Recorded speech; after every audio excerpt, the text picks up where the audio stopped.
Assalomu alaykum aziz tojiklar oʻrnida salomat qolib sog'lom bo'lishib.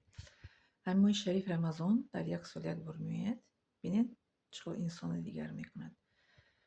من از تجربه خودم میگم وقتی که ما در آفریقا تحصیل میکردیم 5 سال در کشور سودان ما را هر سال 10 روز آخری همون شریف رمضان برای ما را تعطیل اعلام میکردن. ما در مسجد رفته چی میکردیم؟ قرآن تلاوت میکردیم با بودن که علمایی که اعتکاف می نشستن خواهرها و برادرها. بعد همون 10 روز اخیر میدونین تصور میکنین که در یک ماه 2 بار قرآن رو در اون نماز ختم میکردیم ما. هر روز در تراویح در هر یک تراویح یک پاره را ختم میکردن. در هر یک تراویحی که مثلا نماز میخوانیم یک پاره ختم میکردن. در یک ماه یک ختم در اون نماز میشه. انا در این 10 روز اخیر ماه شریف رمضان در ده میگم بود 10 ماه شریف رمضان در هر یک تهجد 3 پاره میخوانن حافظه قرآن. بله در 10 روز آخر یک ختم میشه. در اون نماز خودش یک ختم میشه. در 10 روز آخر از ده همه ماه رمضان در تراویح با جداگانه یک ختم میشه. 2 ختم میشه میکنن قرآن. غیر با ما خودمون تلاوت میکردیم. ما ختم میخونیم. کسی که چند باری که ختم کنه کرده تا میتونسته. غیر این اعتکاف این گوشه‌نشینی است. اعتکاف معنیش چی است؟ گوشه‌نشینی یعنی که با کسی گپ نمیزنن، از گپ دنیا از همه چی خودش دور میگیرد انسان. فقط با تلاوت قرآن و ذکر الله تعالی چی میشد؟ بند میشد. این در یک سال یک بار میاد. این شانس باید که ما دست ندیم. برای کسی که از شما در کشورهای خارج تحصیل کرده شده باشد یا که در مثال مسجدی که اعتکاف هست، این چی میگن فرصت رو از دست باید که ندهید. لیکن من 5 سالی که دانشجو بودم الحمدلله که همون چی میگن اعتکاف کو نشتگی نبودم من. خواهرام میشتن اعتکاف لیکن من نمیشتم در اعتکاف برای که ما چیز درسامون دشوار بود. بعد دانش استاد گفته بودن کسی که درساشون دشواره نشینه اعتکاف در خوابگاه بکنین. خواب روین فقط در چی بیاین نماز تهجد میومدیم. تهجد میومدیم میخوندیم نماز تهجد سری خرج میکردیم. بعد میرفتیم خوابگاه قرآن میخوندیم مسجد میرفتیم خوابگاه. لیکن اعتکاف نمیشتیم.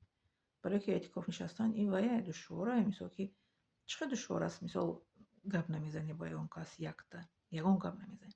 دیگه که درس دشوار باشه خشت با درس میشوه. اعتکاف شدگی فایده نداره.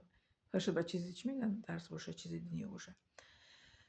و سیمش که زنهای ما بودن زنهای شوهردار بودن شوهرشون اعتکاف میشتن خودشون اعتکاف نمیشتن در خوابگاه بودن در خوابگاه میسودیم. لیکن تهجد چه میکردیم از دست نمیدادیم میومدیم تهجد خواندن.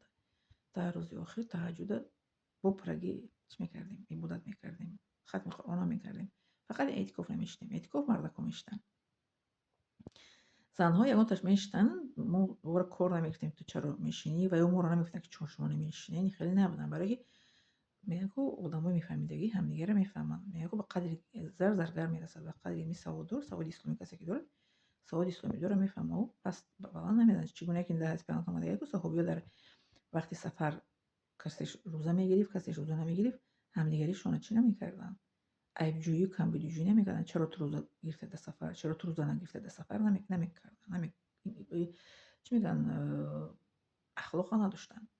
بله همین گونه ما هم مسجد کسی اعتکاف میشیش ما رو میگفتیم که تو چی به آمده اعتکاف شده یا کسی که نمیشیش و یا ما رو چی نمیکردن. در یک صف میکشتیم نماز میخواندیم جماعت مثل در مسجد.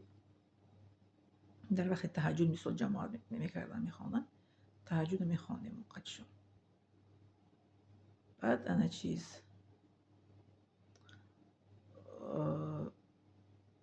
میومدیم خوابگاه روزانه خوابگاه میومدیم. همین گونه با همون جای چورا چی میگن زنها رو کشوده کلان میکردن در وقت رمضان بسته میکردن جای زنها رو که زنها بسیار بیاین برای که در 10 روز آخر رمضان کو همه محله دیگه چیزا میومدن مسجد ما برای که در مسجد ما حافظ قرآن بسیار بودن. دانشجو بسیار حافظ قرآن بودن. حتی در صف اولی ما نماز کو حافظ قرآن صف میکشیدن که یگان اگر که خطا مثلا که کنه خطا کنه یا که یگان آیت مثلا در یادش نآید فراموش کنه مثلا انسان کلمه فراموش خاطری گرفته است. بعد این تلقین میکردن اما کسایی که در صفی اول هستن اولی آیت مثل با آواز میگه بعد ایمون باید میاره دوام میدیه قرائتی چی میگه قرآن رو در نماز. انا میگناه همتان استجواری و مو شریف رمضان مویش بزرگ است در یک سال یک بار میاد. این رو باید که پست داریم کسی که چگونه که میتواند کسی بعد چی میگن قدرت توانایی مو را الله تعالی از قوم زیاد چی نمیکنه که نمیتونی کاری کن گفته. برای این کسی چگونه که میتواند باید که عبادت کند و فرصت ماه شریف رمضان از دست ندهد. بله، نیت دارم از شما زین سلامت خدا به سر بلند باشید.